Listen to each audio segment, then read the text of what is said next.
اصل میں یہ چاہتا ہوں کہ دیکھیں، اگر یہ سوچیں آپ تھوڑا سا کہ اگر اللہ تعالیٰ ہمیں یہ کہیں کہ دیکھو تم اپنی زندگی کی نا سب سے بیسٹ نماز لے کے آؤ، اپنی زندگی کی سب سے وہ نماز لے کے آؤ خشوع خضوع والی، تو میں تمہاری ساری نمازیں ویسی کر دوں گا. اگر اللہ تعالیٰ ہمیں یہ آفر دے دے تو کتنے لوگ یہ کہہ سکتے ہیں کہ میری وہ جو بیسٹ نماز تھی نا وہ بھی اس قابل تھی کہ اللہ تعالیٰ کو پریزنٹ کی جا سکتی ہے. یعنی میری جو بیسٹ نماز زندگی کی جو میں نے کوئی بیسٹ نماز پڑھی ہے وہ بھی اس قابل تھی کہ وہ اللہ کے بارگاہ میں پیش کی جا سکے. یعنی ہمارا، میں تو کہہ رہا ہوں کہ باقی تو چھوڑو ساری چیزیں. دوسری چیز میں آپ کو بتاؤں کہ اگر آپ انسٹنٹ خشوع چاہتے ہیں نا نماز کے اندر، تو میں کبھی کبھار سوچتا ہوں کہ یار آپ یہ سوچو کہ کس نماز میں آپ کی زندگی میں نا آپ نے بہت دل سے پڑھی ہے. وہ اکثر وہ نماز ہوگی جب آپ کو کوئی سخت حاجت تھی. یعنی اسپیشلی جب ایگزامز کا ٹائم آتا ہے، آپ کو یاد ہوگا ایگزام میں جب ہمیں پتا تھا کہ فیل ہونے لگے ہیں تو پھر جہاں نماز بچھاتے تھے اور اللہ تعالیٰ سے وہ گڑ گڑا کے دعائیں کرتے تھے، یا اللہ پاس کر دے، یا اللہ پاس کر دے.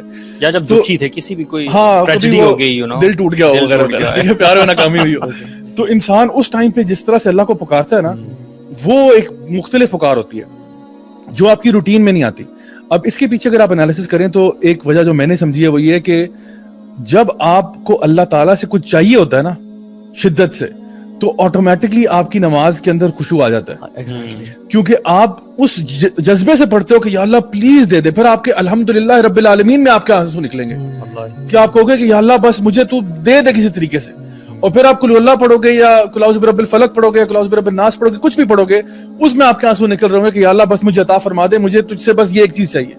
تو میں ایک ٹیکنیک جو سمجھتا ہوں بڑی امپورٹنٹ ہے وہ یہ ہے کہ جب بھی آپ نماز پڑھنے جا رہے ہیں نا، تو جس طرح آپ نے کہا نا کہ پہلے سے اپنے آپ کو مینٹلی پریپیئر کرنا. ایک تو یہ پریپیئر کرنا کہ میں اللہ سے ملنے جا رہا ہوں. مطلب ویسے آپ کسی بندے کو ملنے جاتے ہیں، کسی دنیاوی بندے کو، ویسے کسی فار ایگزامپل آپ کسی بھی ہیڈ کو ملنے جا رہے ہیں، ڈپارٹمنٹ کا ہیڈ ہے، کوئی ایسی چیز ہے، تو آپ پورا تیار شیار ہو کے سوٹڈ بوٹڈ ہو کے جاتے ہیں بڑے تمیز کے ساتھ، کسی بڑی پرسنالٹی کو ملنے جا رہا ہوں. تو یہ نعوذ باللہ اللہ ہی رہ گیا پیچھے جس کے لیے آپ اتنے کیئرلیس ہو کے جا رہے ہیں، پہلی بات. دوسری بات یہ کہ جب آپ کو پتا ہے نا کہ میں نے کچھ اللہ تعالیٰ کے سامنے اللہ سے کچھ مانگنا ہے، تو اپنے پاس، یعنی الدعا هو العبادہ، دعا جو ہے وہ عبادت ہے. تو پہلے سے آپ سوچیں کہ میں نے اللہ تعالیٰ سے نا اس نماز میں یہ چیز مانگنی ہے آج، اور میں نے ٹکا کے مانگنی ہے.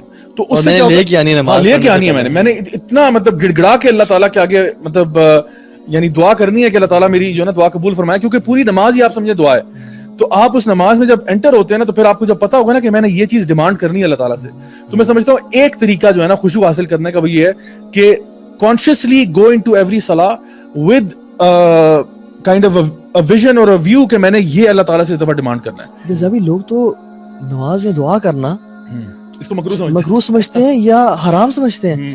یا سبحان ربی الاعلیٰ سے ہم نے کوئی آگے چیز پڑھ لی تو میری نماز ہوئی ہے، اور 3 دفعہ سے اوپر نہیں پڑھنا 14 دفعہ ہو گئی استغفر اللہ. اب کیا کریں گے؟ اب کیا اصل میں وہ ٹریڈیشنل نماز ہماری چلی آ رہی ہے نا، ہم نے زیادہ میں سمجھتا ہوں کلچرل ایک وہ ہمارے ساتھ چیز جڑی ہوئی ہے، جو بہت سارے لوگ ایسے نماز پڑھتے ہیں. اصل میں وہ بات ہے نا کہ اگر ایک بندے نے بچپن سے لے کے آج تک قل اللہ احد ہی پڑھ رہا ہے نا، تو وہ آج تک قل اللہ احد ہی پڑھ رہا ہے، وہ شاید کوئی اور صورت کو پڑھنے کو گناہ سمجھے گا، یا ایٹ لیسٹ سمجھے گا کہ یہ طریقہ غلط ہے نماز کا.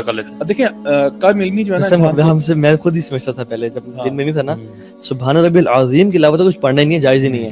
اور اگر فضل میں ہے 5 times یا 7 times ہے، جب مجھے زیادہ علم آیا نا، تو اگر 4 times پڑھ لی میں نے اور امام نے بولے سب ملا اوئے یار، اب میں نے 5 دفعہ پڑھی نہیں اور یہ آڈ ہوا نہیں، بیچ میں رہ گیا، تو میں بیچ میں کیا کروں گا میں؟ حالانکہ اصل میں یہ بات ہے نا کہ لوگ ہمیں بیکاز جب انسان کے پاس علم کم ہوتا ہے نا، تو پھر وہ نا بیچارہ ایک ہی روٹین میں آ جاتا ہے. دیکھو ویسے میں آپ کو ایک چیز بتاتا ہوں، کوئی بھی چیز آپ لے لیں، کوئی بھی یہ عبادت کے ساتھ ہوتا ہے. مطلب کوئی بھی آپ ایکٹ لے لیں دنیا کا، after while when you do it نا، آپ اس کے عادی ہو جاتے ہیں. بالکل ٹھیک ہے. آپ گاڑی چلاتے ہیں نا، کچھ عرصے کے بعد آپ عادی ہوتے ہیں. جب آپ نے شروع میں گاڑی چلائی تھی نا، یہاں ہمارے کیس میں بائک چلایا تھا، ٹھیک ہے، تو شروع میں جب آپ بائک چلاتے ہیں نا تو آپ بڑے کانشیس ہوتے ہیں، یہاں کہیں ادھر نہ ہو جائے، کوئی ادھر نہ ہو جائے، کوئی گر نہ جائے، کوئی فلاں نہ ہو جائے. After a while it becomes part of your body, it becomes part of your system. آپ کی عادت ہو جاتی ہے کہ کون سی کرو پہ کتنا بینڈ کرنا ہے، کس سپیڈ پہ جانا ہے. آپ سوچ ہی نہیں رہے ہوتے، آپ کی سوچ کہیں اور ہوتی ہے. آپ بائک خود ہی چل رہا ہوتا ہے، گاڑی بھی آپ خود بخود چل رہی ہے، آپ کچھ اور سوچ رہے ہیں. ابھی وہ تو ایک تمہارے سب کانشیس مائنڈ میں ہے نا.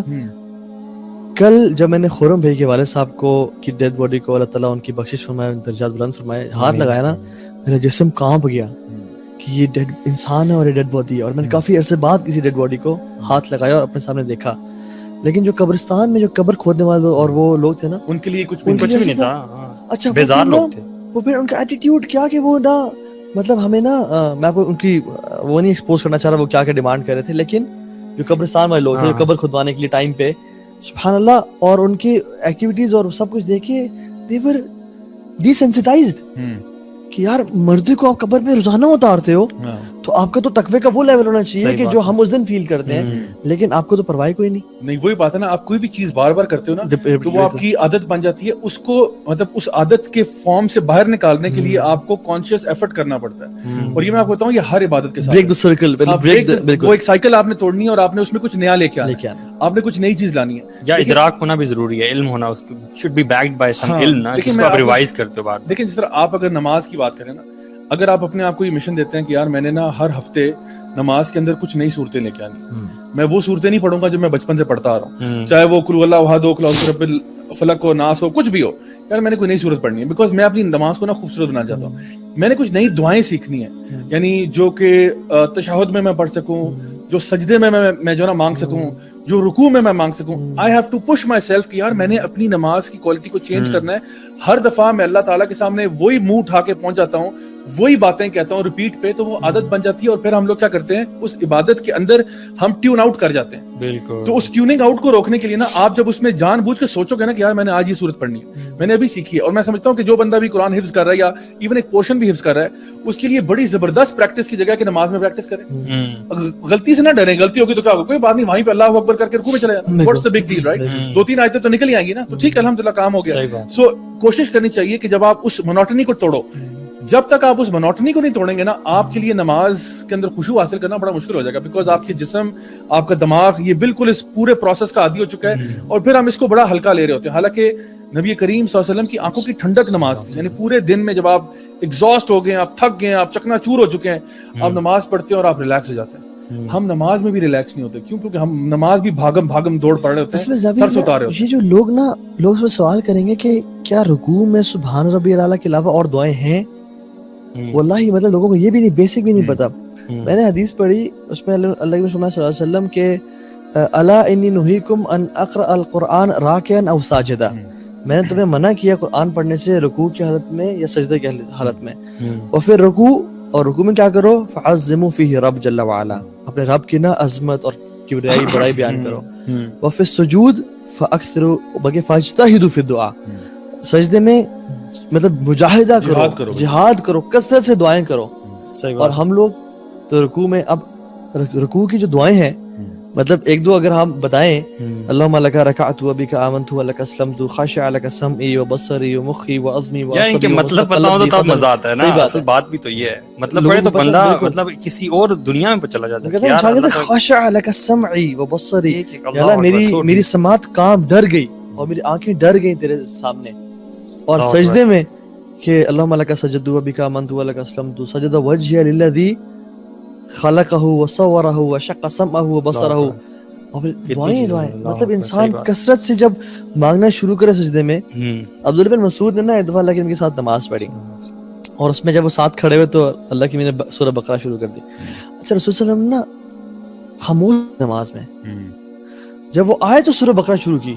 مطلب اس سے پہلے اللہ کے رسول صلی اللہ علیہ وسلم was in salah and he was thinking not deciding anything. ہم لوگ شاید یہ کبھی کریں ہی نا, ٹھیک ہے. اور آئے سورہ بقرہ شروع کی, انہوں نے سوچا کہ 100 آیات پہ رکوع کر جائیں گے. عبداللہ بن مسعود نے سوچا کہ اللہ کے 100 آیات پڑھ کے رکوع کر لیں گے, کیونکہ 10 آیات 100 آیات اور 1000 آیات کی فضائل ملتے ہیں.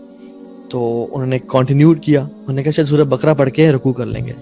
سورہ آل عمران شروع ہو گیا, پورا کنٹینیو کیا, سورہ النساء, بلکہ سورہ النساء پہلے پھر سورہ آل عمران پہ آئے, اور تینوں ہی 5.5 پارے پلس بنتے ہیں. ابن مسعود چونکہ بچے تھے, کہتے ہیں I had an evil thought in my mind کہ میں نکل جاؤں یہاں سے نماز چھوڑ کے. اچھا یہ جو بات بتانے کی ہے وہ یہ کہ the رکوع was close to the قیام. 5.5 پارے کا ٹائم لگائیں. اچھا ہمارے 5.5 پارے نہیں, کیونکہ ان کی نماز کے بارے, ان کے قرآن کے بارے میں آتا ہے کہ وہ ہر آیت کے بیچ میں وقفہ کرتے ہیں. جہاں جنت کا ذکر آتا ہے وہ کہتے ہیں اللہم انی اسألک الجنہ, اور جب جہنم کا آتا ہے اللہم اجرنا من النار, اور دعائیں کرتے. صحیح بات. اور پھر سبحان اللہ ان کا رکوع, اور پھر سجدہ واز کلوز ٹو رکوع. اور ایون جو قیام ہے نا رکوع کے بعد سجدے سے پہلے, اٹ واز کلوز ٹو رکوع. ہاں بالکل, وہ وقفہ جو ہے. ہم لوگ کیا کرتے ہیں, سمع اللہ لمن حمدہ, اچھا زیادہ سے زیادہ کسی کو یاد ہے ربنا ولک الحمد. اتنی دعائیں ہیں.